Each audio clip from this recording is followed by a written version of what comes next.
Maldivele Europei, plaja faimoasă numită Maldivele Europei. Și aceasta se numește Xamil sau Samil. Nu știu exact cum se pronunță, pentru că am auzit unele variante în care unele persoane spun Samil sau unele persoane spun Samil. Ok, ne vedem acolo. E un contrast foarte frumos de relief, munte și mare în același peisaj.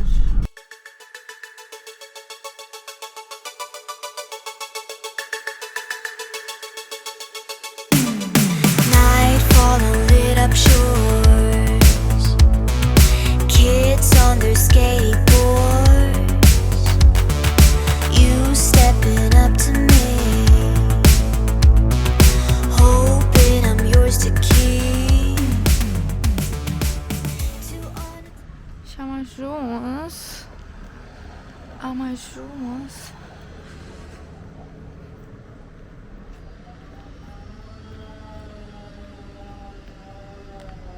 se vede apa turcoaz acolo.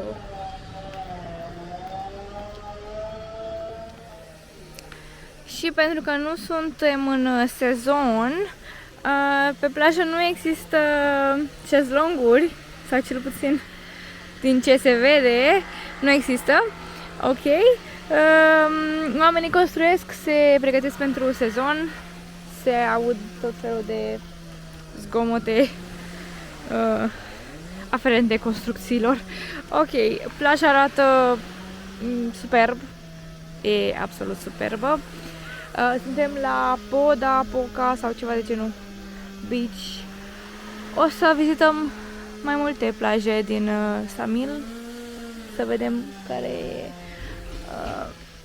vibe-ul. Apa e turcoaz, foarte curată.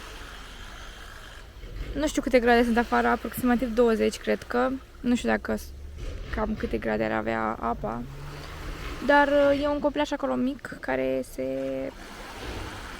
se joacă în apă, deci e ok să intrăm. Nimeni nu e în apă, efectiv, dar copilașul ăla se joacă pe plajă.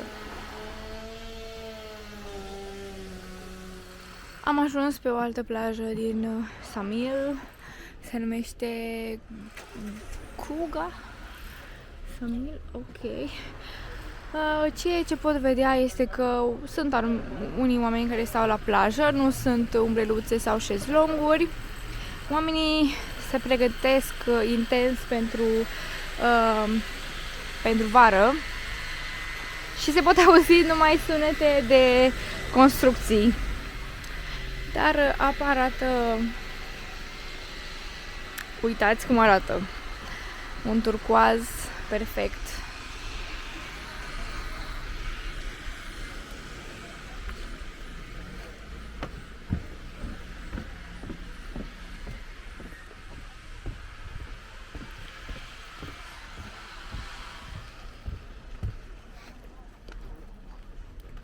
Sunt curioasă ce temperatură are apa și cred că o să mă bag puțin în apă.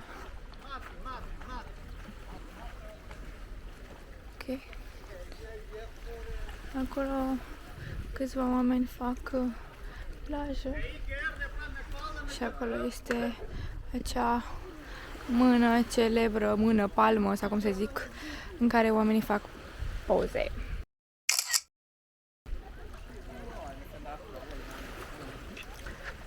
Da, putem spune că această apă are culoarea perfect turcoaz și că de asta este numită Maldivele Europei.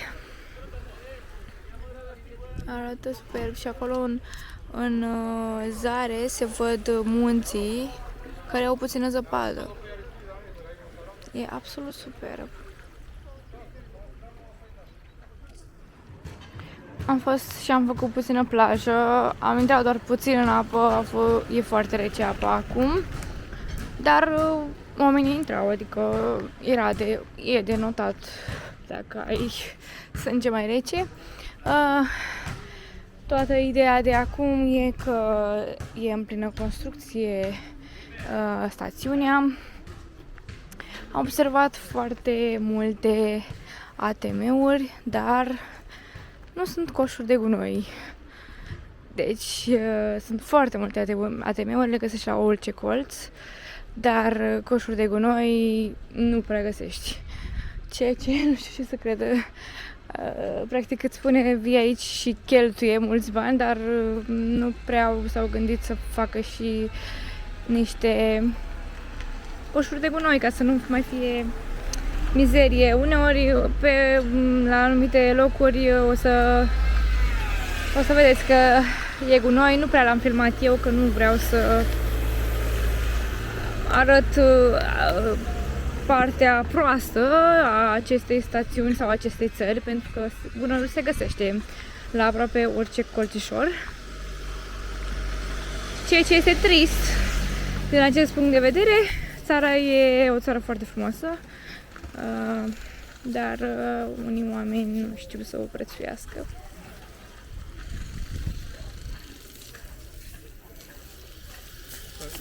Ok.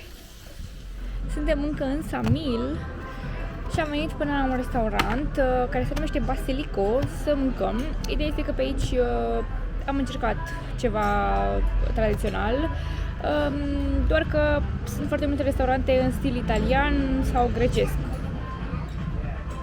Albania nu prea am găsit. Să vedem și meniul, să vă arăt puțin prețurile. Se numește Basilico și are steagul Italiei, deci cu siguranță e ceva italian. Ok, acesta este meniul pentru breakfast. Un pancake e 400 de lei, ceea ce înseamnă 4 euro.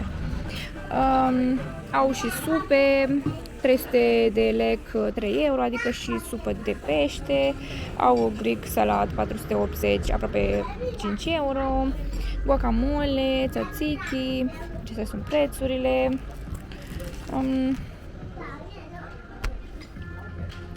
Ok, paste, 5 euro, 8 euro, pastele. Vreau să menționez că nu suntem pe faleză, suntem puțin mai în oraș, să zic așa. Risotto, 5 euro, 8 euro.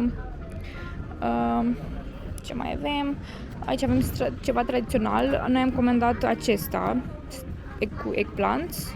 Este 7 euro. Au lasagna cu 8 euro. Tradițional mix, nu știu ce e asta, ceva cu kebab și 20 de euro. Și pork, burger, 10 euro. Aici sunt fructe de mare, 9 euro, 10 euro, 11, 13. Ok. Deserturi, 3 euro, 50, 4 euro. La băuturi, un smoothie e aproape 4 euro, o Fanta e aproape 2 euro, un fresh juice 3 euro, o cafea începe de la 1,20 euro, 2-3 euro. Ok, și mai avem și băuturi, un mojito este 6 euro, prețurile sunt decente. Așa arată și mâncarea noastră. Și acest juice nu este cu morcov, este doar cu fresh de portocală. Mâncarea din acest restaurant este absolut delicioasă. Risotto este yummy, yummy, yummy. Vinetele la fel și ele, supa la fel și ea, avem nevoie de supă și sucul nu este cu morcov. Basilico sau basilica? Basilico. Very good. Ne-am adus și un desert din partea casei, nu știu ce este, și aceasta este nota de plată, 21 de euro sau 22 de euro aproximativ. Pentru tot ce vedeți aici, o supă de legume, un risotto cu legume, un cum se numesc, eggplants, vinete engleza asta mă omoară. Ok. Și două freșuri de portocale și pâine, total 23 de euro, deci nu e 21, e 23 euro.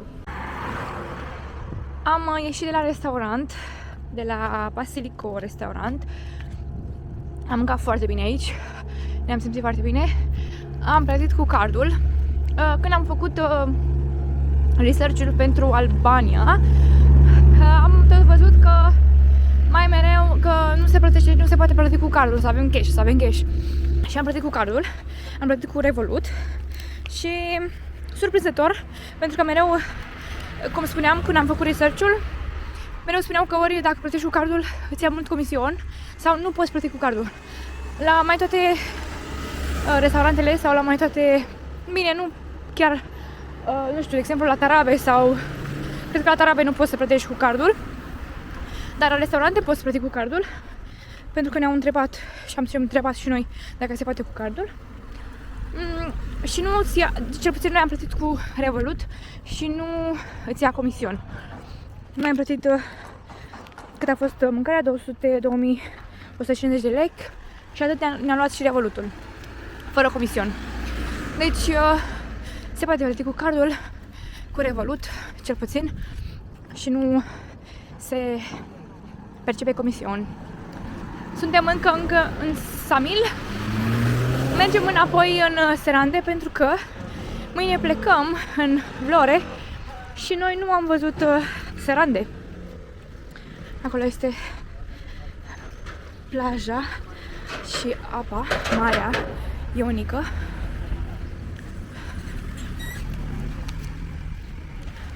Unele restaurante nici măcar nu sunt deschise. Este și exchange.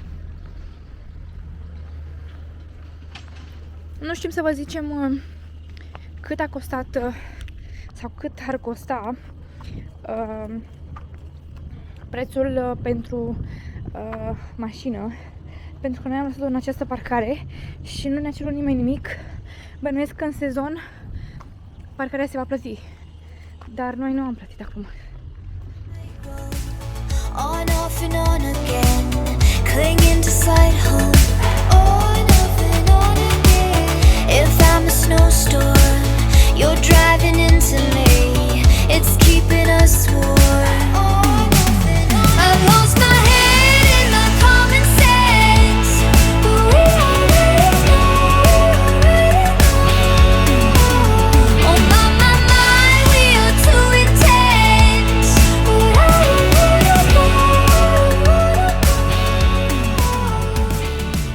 Și spre seara am ieșit pe promenadă în Serande la o plimbare. Așa arată. Palmieri, vederea orașului în fața noastră, dar și în spate.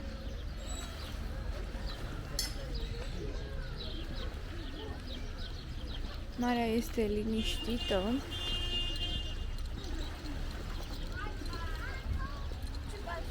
Cred că în sezon va fi mult mai aglomerat.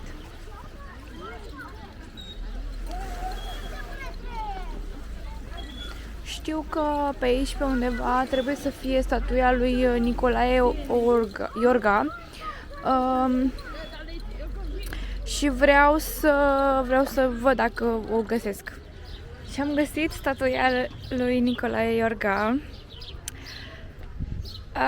Vă citesc istoricul de aici, scrie și în română.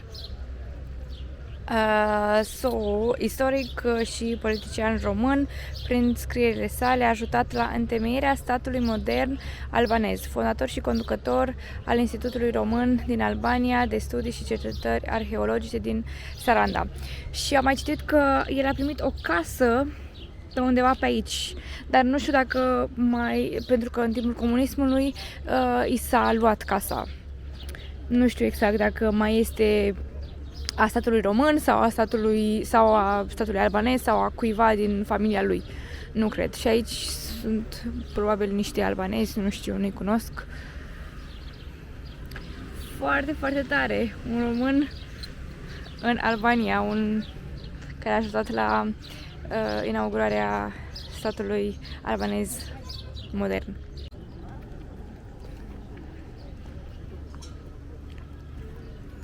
Aici avem și foarte multe bărcuțe și am ajuns și la zona de restaurante, faleză.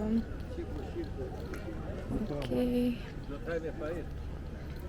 Arată foarte drăguțel. Aici.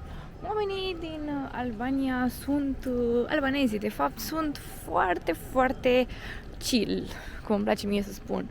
Sunt foarte liniștiți, nu se grăbesc, nu sunt așa, nu știu, parcă nu am niciun stres. Și în trafic, mai voiam să zic și asta, că în trafic nu prea sunt semne de circulație prin intersecții și dacă sunt, nu sunt respectate și uneori nu sunt, de cele mai multe ori nu sunt și pur și simplu te uiți așa la celălalt șofer și ori îți face un flash să te duci, ori, nu știu, te înțelegi din privire, nu știu cum să zic. Dar bine că cei care sunt șoferi în București, eu cred că știu regulile acestea, pentru că și în București uneori acolo e o barcă foarte interesantă. Și în București uneori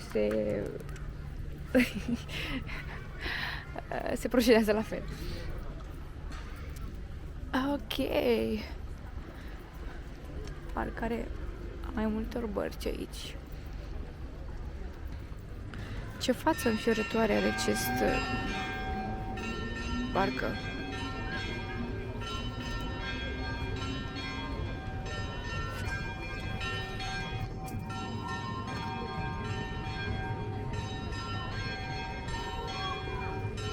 Ce se aude? Chemarea la rugăciune, cred că, pentru catolici sau musulmani. Am văzut că sunt și multe moschee. Deci sunt mulți musulmani în Albania, sau cel puțin așa cred. Închei seara cu această înghețată ice roll cu vanilie și cu fructe de pădure. Prețul ei a fost de 5,38 €, adică 500 de lei. Noapte bună și poftă bună mie!